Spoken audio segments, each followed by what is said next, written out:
Une ville perdue a été découverte au fond de la mer d'Arabie. Et cette découverte pourrait changer tout ce que nous savons de l'histoire de l'humanité. Pendant des milliers d'années, elle est restée cachée sous les eaux, intacte, oubliée, presque comme un mythe. Mais aujourd'hui, des scientifiques ont enfin retrouvé les vestiges d'une civilisation qui n'aurait pas dû exister là où elle se trouve. Des structures intactes, des rues planifiées, des systèmes de drainage et même des fortifications révèlent un niveau d'ingénierie surprenant pour l'époque.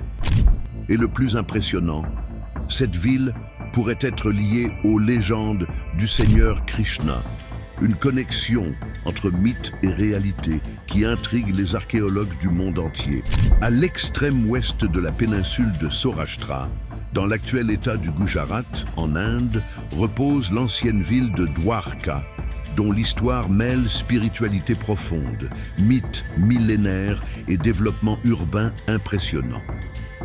On estime qu'environ 27 millions de kilomètres carrés de terre qui étaient exposés durant l'ère glaciaire sont aujourd'hui recouverts par la mer. Et Dwarka fait partie de ces reliques cachées. Lorsque le niveau de la mer est monté après la dernière ère glaciaire, d'anciennes plaines côtières ont été lentement englouties. En plus de l'élévation océanique, de forts courants, des tempêtes et l'affaissement du terrain ont redessiné des littoraux entiers. L'ouest de l'Inde est un laboratoire vivant de ces processus. Comprendre la géologie locale est essentiel pour comprendre pourquoi une ville entière a pu disparaître sans laisser de traces en surface. Construite stratégiquement à la jonction du fleuve Gomati et de la mer d'Arabie, la localisation de la ville était essentielle à la fois pour sa protection contre de possibles envahisseurs et pour stimuler les routes commerciales maritimes ainsi que les connexions avec d'autres civilisations anciennes. Entourée d'eau, comme une péninsule ou un ensemble d'îles, sa géographie fournissait une défense naturelle qui représentait un immense obstacle pour toute menace extérieure. Une grande partie de l'histoire humaine s'est développée autour de l'eau. Et avec la montée des mers au fil des millénaires, il est probable que de nombreuses villes entières aient été englouties sans laisser de vestiges en surface. Nous avons plongé intensivement dans les eaux indiennes et il fut particulièrement précieux de pouvoir compter sur les compétences linguistiques locales pour dialoguer avec des pêcheurs et plongeurs tamouls, dont beaucoup ont rapporté avoir vu d'étranges structures sous-marines. Et en effet, ils en ont vu.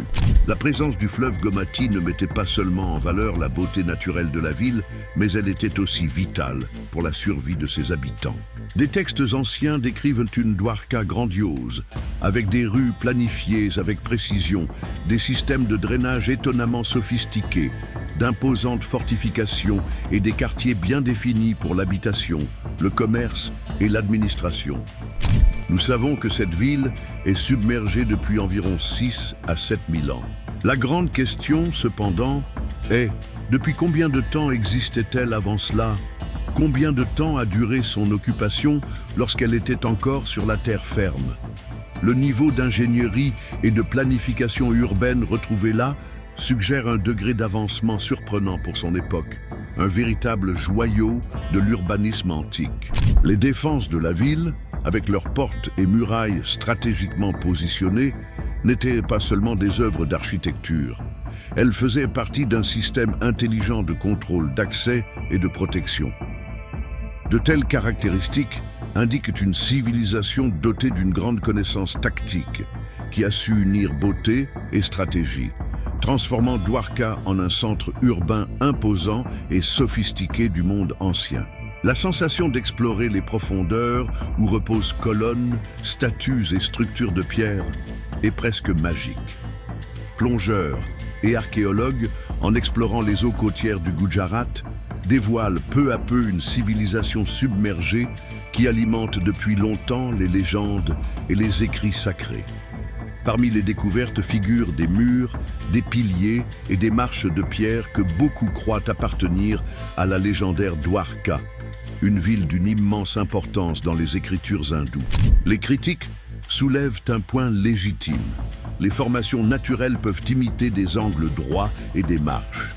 C'est pourquoi les archéologues recherchent des motifs répétés, des ajustements et des marques de taille incompatibles avec les fractures géologiques. Lorsque régularité, modularité et fonction apparaissent, comme des accès et des plateformes, l'aiguille de la balance penche vers l'action humaine. Ces vestiges révèlent une maîtrise avancée de l'ingénierie et de la construction, démontrant que cette société dépassait largement ses contemporaines en matière d'urbanisme, d'infrastructure et d'innovation technique. Grâce à des technologies modernes telles que le sonar, la photographie subaquatique et la plongée scientifique, les chercheurs ont réussi à cartographier les structures submergées et à reconstruire avec plus de clarté le paysage d'une ville qui, contre toute attente, a survécu aux profondeurs du temps et de l'eau. Et Dwarka n'est pas seul sur la carte. Des cités côtières submergées ont déjà été identifiées dans différentes mers, allant de plans urbains préservés à des alignements de structures clairement artificielles. Ces parallèles ne prouvent pas Dwarka, mais renforcent la plausibilité que d'anciens centres côtiers aient été engloutis par la montée des eaux. Les surprises archéologiques de Dwarka ne se limitent pas aux structures cachées sous les eaux. Une vaste collection d'artefacts récupérés à la fois dans le fond marin et lors de fouilles terrestres proches de l'ancienne cité révèle des indices clairs d'une société hautement développée, riche et vibrante. Des rues bien tracées, ainsi qu'un système complexe de drainage, témoignent d'un urbanisme sophistiqué, typique d'une civilisation qui privilégiait l'organisation, l'hygiène publique et la qualité de vie de ses habitants. La diversité des matériaux découverts, céramique, ustensiles, pièces métalliques et objets de la vie quotidienne, suggère que Dwarka fut, à son apogée, un centre commercial et culturel de grande importance, entretenu par des connexions actives avec d'autres civilisations de l'Antiquité. Cette variété souligne non seulement la prospérité économique de la cité, mais aussi son caractère cosmopolite, marqué par une ouverture aux influences extérieures et la vitalité de ses échanges culturels. Cependant, peut-être l'aspect le plus impressionnant de ces découvertes est-il leur chronologie. Des analyses de datation au radiocarbone confirment que la civilisation de Dwarka a au moins 5000 ans, ce qui remet en question des versions obsolètes de l'histoire, telles que l'idée désormais discréditée de l'invasion aryenne de l'Inde.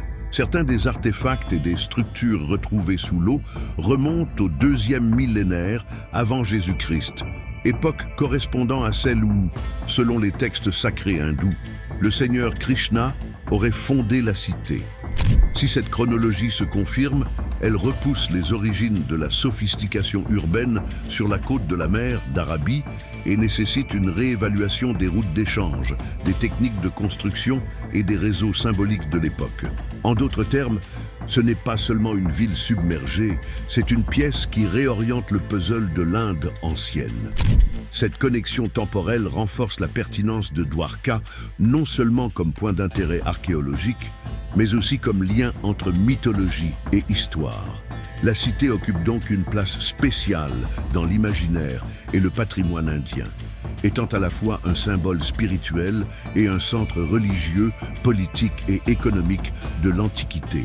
Les découvertes contribuent à éclairer l'organisation des établissements urbains anciens dans la région, fournissant des indices précieux sur la structure sociale, les pratiques commerciales et les dynamiques culturelles de l'époque. En réunissant des fragments du passé, les chercheurs révèlent que l'ancienne Dwarka n'était pas seulement une légende mystique, mais une ville concrète, dont l'origine, selon la tradition, remonte à la volonté du Seigneur Krishna, l'une des figures les plus vénérées de l'hindouisme. D'après les épopées Mahabharata et Bhagavata Purana, Krishna aurait fondé Dwarka comme refuge sûr pour protéger son peuple des menaces constantes. Son choix de la côte occidentale de l'Inde n'était pas accidentel. L'emplacement offrait des défenses naturelles, un accès stratégique au commerce maritime, ainsi que des conditions idéales pour une vie prospère. Dwarka fut conçu non seulement comme un abri, mais comme un symbole de protection divine, où l'ingéniosité humaine se conjuguait à l'éclat spirituel. Souvent appelée la Cité d'or dans les textes anciens, Dwarka représentait non seulement l'éclat littéral de ses bâtiments recouverts d'or et de pierres précieuses, mais aussi la richesse culturelle et l'apogée du développement urbain de son époque. Palais resplendissants, vastes places publiques et forteresses impressionnantes témoignent du pouvoir et de l'opulence qui caractérisaient la cité à son zénith. Cette grandeur, cependant, ne se limitait pas au luxe matériel. La ville avait été méticuleusement planifiée, avec des zones distinctes pour les habitations, les temples, les marchés et les bâtiments publics. L'architecte divin Vishwakarma, selon la tradition hindoue, était responsable de la conception urbaine, sur commande directe de Krishna. Les constructions résidentielles, en plus d'être sécurisées, avaient été conçues pour être en harmonie avec la nature et esthétiquement agréables, démontrant un équilibre entre fonctionnalité et beauté. Mais ce qui intrigue le plus les chercheurs et les dévots, c'est le destin final de Dwarka. Sa submersion, selon la légende, n'aurait pas été causée par l'élévation du niveau de la mer, mais par un processus de subsidence, c'est-à-dire l'enfoncement progressif du sol.